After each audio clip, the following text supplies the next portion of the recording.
ঐতিহ্যবাহী নিঝুম জঙ্গলে যেখানে আপনারা দেখতে পাচ্ছেন অনেকগুলো ভেন্ডির পাশাপাশি তারা এই যে ভেন্ডির পাশাপাশি তারা এখানে বিভিন্ন জাতের ছোট বড় তরমুজের আবাদ করছে।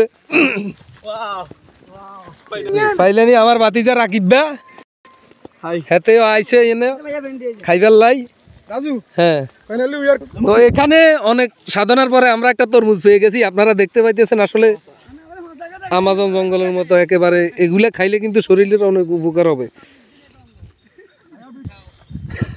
দীর্ঘ অনেক বছর পরে ধরেন এই জঙ্গলের মধ্যে মানুষ আসছে, জঙ্গলে আসার পরে অবশেষে আমার কাকা রাকিব একটা সন্ধান পাইছে। আপনারা একটু দেখেন দেখেন দেখেন এই যে এটা কি, এই হিরো আলম তুমি কি খাইতেছো এটা? অবশেষে আমরা সন্ধান পেয়ে গেছি সেই অমূল্য রতনের, সেই অমূল্য ধন। আপনারা খাবেন এটা, খাইয়া শুধু শুধু টয়লেটে দেয় না আপাতত।